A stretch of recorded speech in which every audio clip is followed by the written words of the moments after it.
Hello everyone, कैसे हैं आप लोग। Welcome to my channel. पिछले वीडियो में हमने सीखा था how to prepare partners loan account. आज हम लोग सीखेंगे how to prepare partners capital account. Expect करती हूँ कि पार्टनर्स कैपिटल अकाउंट आपको आता होगा। ये हमने पार्टनरशिप के फर्स्ट चैप्टर में ही सीख लिया था। वहाँ हमने सीखा था पार्टनर्स कैपिटल अकाउंट बनाना, और वही हम लोग यहाँ भी फिर से रिकॉल करते हुए थोड़ा बहुत कुछ और जो आइटम जानने वाला है उसको यहाँ पे सीखेंगे। तो जब पार्टनर्स कैपिटल अकाउंट बनाते हैं तो उसमें हम स्टार्ट कहाँ से करते हैं? स्टार्ट करते हैं from the opening balance given in the partners capital. और ये कहाँ से हमको मिलेगा? बैलेंस शीट से। तो बैलेंस शीट से हम सबसे पहले पार्टनर्स का जो गिवन कैपिटल है यहाँ पे हम पहले उसको लिखेंगे। अगर पार्टनर्स का कैपिटल बैलेंस शीट में लायबिलिटी साइड है तो उसको हम किस साइड लिखेंगे? ऑब्वियस है, ऑन दी क्रेडिट साइड। तो सबसे पहले हम ओपनिंग कैपिटल लाएं बाय बैलेंस बीडी करके। यहाँ हमने दो पार्टनर लिया है ए एंड बी। दो पार्टनर हो, चार पार्टनर हो, 10 पार्टनर हो, प्रोसेस तो सेम रहेगा। तो अगर बैलेंस शीट में कैपिटल क्रेडिट बैलेंस है तो it is transferred on the credit side of the capital account, और अगर डेबिट बैलेंस है तो it will be transferred on the debit side of capital account. फिलहाल हमने प्रिज्यूम किया है कि दोनों पार्टनर्स का कैपिटल क्रेडिट बैलेंस है। अब इसमें हम क्या लेके आएंगे? हमारा बैलेंस शीट में अभी अक्यूमुलेटेड प्रॉफिट्स एंड रिजर्व्स कुछ नहीं हुआ है, जस का तस वहीं पे पड़ा हुआ है। अब उन आइटम को पार्टनर्स के बीच में डिस्ट्रीब्यूट करके ख़त्म कर देंगे। तो अक्यूमुलेटेड प्रॉफिट्स एंड रिजर्व्स का डिस्ट्रीब्यूशन कर रहे हैं बिल्कुल सेम प्रिंसिपल फॉलो करते हुए। तो लिखते हैं bye general reserve account and it will be distributed in profit sharing ratio. We all know that general reserve partners के capital account में चला गया। Then profit and loss account,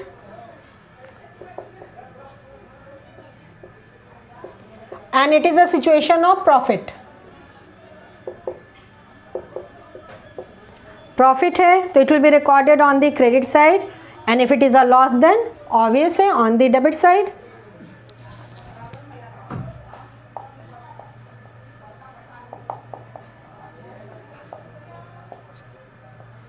This is for loss, isn't it? Same process जो हम पहले बनाते आए हैं। Then बैलेंस शीट में अगर एडवर्टीजमेंट सस्पेंस है तो इसको भी हम डेबिट साइड लिख देंगे।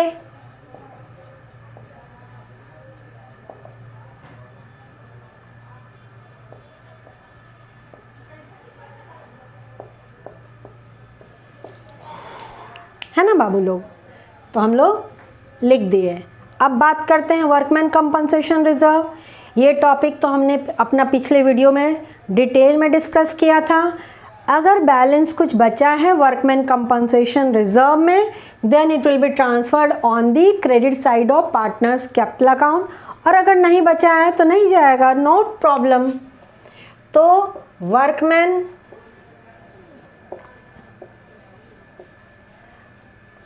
कंपनसेशन रिजर्व यहाँ हम उसको भी लिख दिए। अक्यूमुलेटेड प्रॉफिट्स एंड रिजर्व्स हमारा डिस्ट्रीब्यूट हो चुका। अब क्या करें हम? अब चलते हैं रियलाइजेशन अकाउंट में, देखेंगे कि पार्टनर्स कैपिटल अकाउंट में कहाँ डेबिट हुआ है और कहाँ क्रेडिट हुआ है।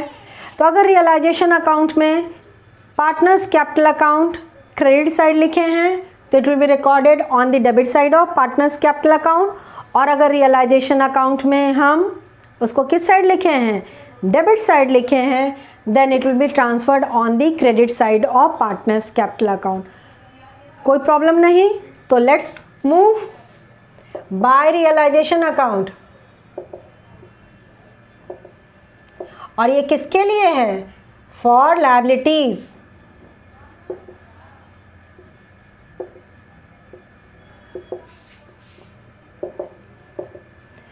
taken by partner या एक्सपेंसेस भी अगर पार्टनर बेयर कर रहा है उसके लिए भी, दोनों के लिए realisation account partners capital account में रिकॉर्ड होगा on the credit side.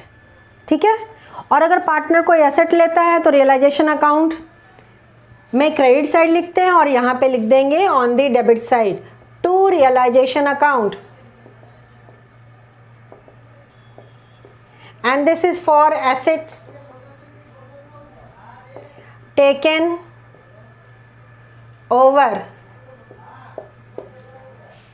Assets और लायबिलिटीज दोनों पार्टनर्स जो लिया था उसको हम यहाँ पे ट्रांसफ़र करके ले आए हैं। अब ये एसेट चाहे अनरिकॉर्डेड हो चाहे रिकॉर्डेड हो, लायबिलिटीज़ का भी सेम, रिकॉर्डेड ऑन अनरिकॉर्डेड दोनों का ट्रीटमेंट बिल्कुल सेम है। अब हम बात करते हैं रियलाइजेशन अकाउंट का प्रॉफिट या loss.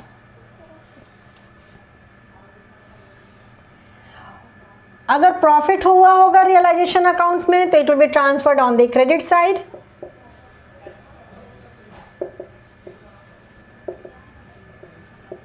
This is for profit on realisation.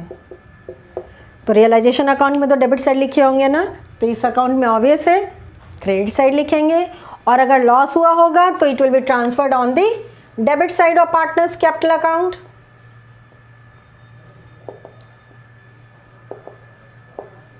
And this is for loss on realization.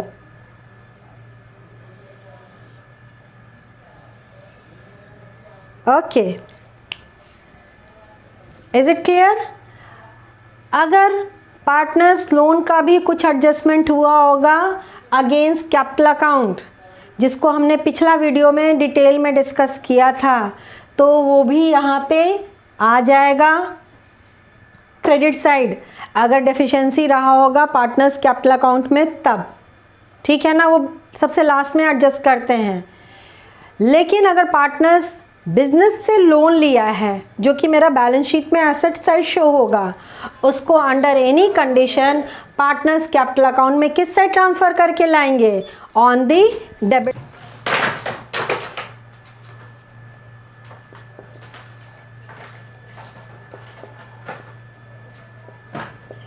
Because it was an asset, तो एसेट है तो इसको यहाँ पे लिखना ही होगा। You can not miss this item. दोनों साइड मेरा हो चुका। अगर क्वेश्चन में आपका पार्टनर्स करेंट अकाउंट भी दिया है, अभी तक हम क्या करते थे, अगर करेंट अकाउंट दिया रहता था तो करेंट अकाउंट का सेपरेट अकाउंट बनता था up to death of a partner from fundamental till death. लेकिन डिसोल्यूशन चैप्टर में हम वैसा नहीं करते हैं। बस सिंपल क्या करेंगे, that account will be transferred and it will be merged into capital account. अगर करेंट अकाउंट बैलेंस शीट में लायबिलिटी साइड है तो it will be transferred on the credit side. अगर current account asset side show हो रहा है तो इसको हम कहाँ लिखेंगे बाबू लोग? It will be transferred on the debit side. तो एक एक पार्टनर का अज्यूम करते हैं, एक का कैपिटल अकाउंट में क्रेडिट साइड लिख के ट्रांसफ़र करेंगे और दूसरा का debit side. To as current account, क्योंकि हम अज्यूम किए कि ए का करेंट अकाउंट क्रेडिट बैलेंस था तो उसको हम क्रेडिट साइड ट्रांसफ़र कर दिए, और बी का कॉलम का जो करंट अकाउंट का बैलेंस था वो डेबिट बैलेंस था, इसलिए हम उसको लिख रहे हैं ऑन द डेबिट साइड।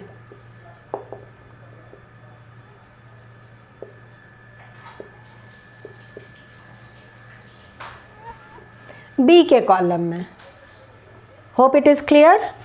अब सारा आइटम हमारा ऑलमोस्ट ट्रांसफ़र ऑलमोस्ट क्या हो ही चुका है। अब हम दोनों साइड का टोटल करके बैलेंस निकालेंगे, और क्योंकि यहाँ पे बिज़नेस क्लोज हो चुका है, कैपिटल अकाउंट में कोई बैलेंस सीडी नहीं होगा। कहाँ से सीडी होगा? बिज़नेस तो क्लोज। यहाँ पार्टनर्स के कैपिटल अकाउंट को हम फाइनली पेमेंट करके सेटल कर देंगे, और अगर डेफिशिएंसी होगा तो that partner has to bring additional amount from his personal resources, है ना बच्चे? तो अगर क्रेडिट साइड का टोटल बड़ा है, डेबिट साइड का टोटल छोटा है, तो हम उस पार्टनर को पेमेंट कर देंगे। क्या लिखेंगे? टू कैश या bank account and this is final payment.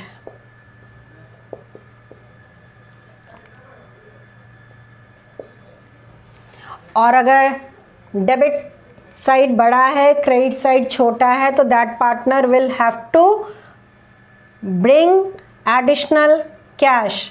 तो अगर लाएगा तो क्रेडिट साइड लिखेंगे, ये जो नॉर्मल हम करते हैं वैसे ही, टू कैश और bank account and in whose column, यहाँ पे हम लिख दिए बी के कॉलम में।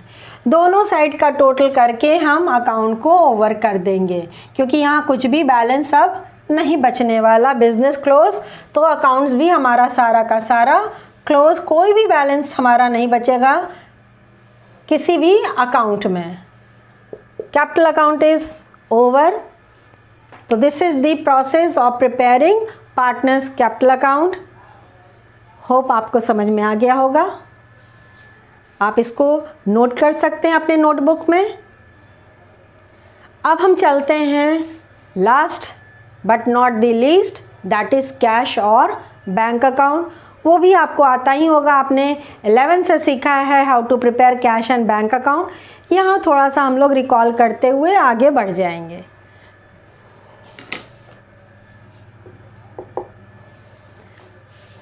Let's begin. तो हमने यहाँ पे बैंक अकाउंट बनाया है, यहाँ कैश अकाउंट भी सेम प्रिंसिपल पे बनेगा, लेकिन हमने बैंक लिया है। सपोज़ करिए आपके बैलेंस शीट में बैंक दिया है तो आप बैंक लेंगे, कैश दिया है तो कैश लेंगे। लेकिन अगर दोनों दिया है तो बाबू क्या करेंगे? दोनों के लिए सेपरेट अकाउंट नहीं बनेगा, ना ही यहाँ पे डबल कॉलम बनाने जा रहे हैं। दोनों को कंबाइन कर देंगे इनटू अ सिंगल अकाउंट। तो यहाँ हम बैंक अकाउंट लिए हैं, तो बैंक का जो बैलेंस रहेगा एसेट साइड दिखेगा, वो हम इसको ट्रांसफ़र करके ले आए debit side to balance BD। और अगर बैंक ओवरड्राफ्ट रहा होगा तो आप पूछ सकते हैं ना, मैम अगर बैंक ओवरड्राफ्ट है, लायबिलिटी साइड दिख रहा है तो क्या करें? बाबू वो तुम्हारी लायबिलिटी है ना, उसका ट्रीटमेंट तो रियलाइजेशन अकाउंट से होगा, वहीं बैंक ओवरड्राफ्ट रियलाइजेशन अकाउंट में ट्रांसफ़र कर देंगे क्रेडिट साइड, और वहीं से पेमेंट करके उसको ओवर कर देंगे। It will not be brought into the bank account, keep this in mind please. अगर कैश दिया है तो कैश को भी बैंक में ट्रांसफ़र करके मर्ज कर देंगे। क्या लिखेंगे? To cash account. दोनों हमारा कंबाइन हो गया अगर है तो। अगर कैश नहीं दिया है तो इसको नहीं लिखेंगे, ठीक है। अब हम बात करते हैं, ये तो कैश अकाउंट है, जब भी कैश या बैंक अकाउंट सेम, जब भी हमको पैसा मिलेगा तो ऑन दी डेबिट साइड, और जब हम पेमेंट करेंगे तो it will be recorded on the credit side. This is the receipt and this is the payment side, simple. तो सबसे पहला हमको कहाँ से पैसा मिला था? रियलाइजेशन अकाउंट से, बाय सेल ऑफ एसेट। तो रियलाइजेशन अकाउंट से मिला था, तो यहाँ क्या लिखेंगे? To realisation account, this is sale of assets. Realisation account में क्रेडिट साइड गया होगा, इसको हम कहाँ लिखेंगे? ऑन दी डेबिट साइड, चाहे रिकॉर्डेड एसेट चाहे अनरिकॉर्डेड एसेट। पेमेंट किए होंगे रियलाइजेशन अकाउंट में, तो इसको हम क्रेडिट साइड लिखेंगे बाय रियलाइजेशन अकाउंट। और ये किसके लिए? Payment of liabilities plus expenses, है ना बाबू मेरे? यही तो होता है। रियलाइजेशन अकाउंट में हम डेबिट साइड लिखे होंगे, तो इसमें किधर लिखेंगे? On the credit side. अब पार्टनर्स का लोन पेमेंट किए होंगे, तो बाय पार्टनर्स लोन अकाउंट, ये भी चला गया मेरा पैसा। पार्टनर्स के लोन के बाद हम लोग कहाँ पेमेंट किए होंगे? कैश यूज़ किए पेमेंट करने के लिए इन दी कैपिटल अकाउंट। तो कैपिटल अकाउंट में पेमेंट किए हैं, वहाँ से अगर किसी पार्टनर को कैश में दिए हैं पैसा तो यहाँ तो जाएगा ना। तो जिसको पेमेंट किए होंगे उस पार्टनर का नाम लिखते हुए यहाँ पे लिख देंगे पार्टनर्स कैपिटल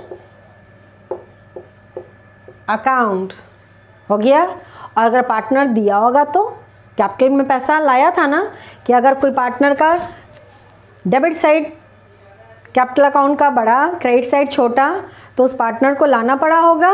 तो लाया है तो on the debit side of bank account, तो यहाँ पे लिखेंगे टू पार्टनर्स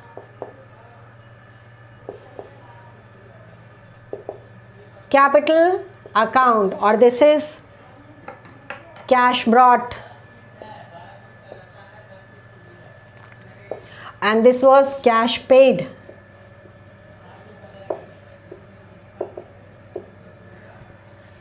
सारा मेरा कैश अकाउंट का भी आइटम यहाँ पे रिकॉर्ड हो चुका। अब यहाँ कुछ बैलेंस बचेगा? नहीं बचेगा। क्यों नहीं बचेगा मैम? कैसे बचेगा बेटा? बिजनेस बंद हो गया, सारा सेटल करने के बाद फाइनली पार्टनर्स को ही तो पैसा लौटा है, कैपिटल अकाउंट से तो वहीं लौटाए हैं। लौटा करके हमारा दोनों साइड इक्वल होना चाहिए, नो बैलेंस सीडी। अगर दोनों साइड इक्वल हो गया then you should be happy कि हमारा अकाउंट्स कंप्लीट हो चुका सही।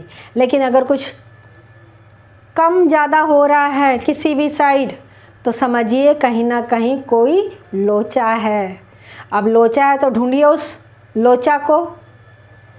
तो फिलहाल हम यहाँ पे अकाउंट्स मेरा दोनों साइड इक्वल करके मेरा कैश और बैंक बैलेंस क्लोज करते हैं। इजी, कोई मुश्किल नहीं है। तो हमने सारा कॉन्सेप्ट आपको समझा दिया, जर्नल एंट्री भी समझा दिया है, how to prepare various accounts ये भी हमने अलग अलग वीडियो में आपको समझा दिया है। नेक्स्ट वीडियो में हम लोग सीखेंगे how to solve comprehensive question. तो एक्सपेक्ट करते हैं कि आप नए वीडियो में ध्यान से समझ के सॉल्व करेंगे question. Till then bye and take care.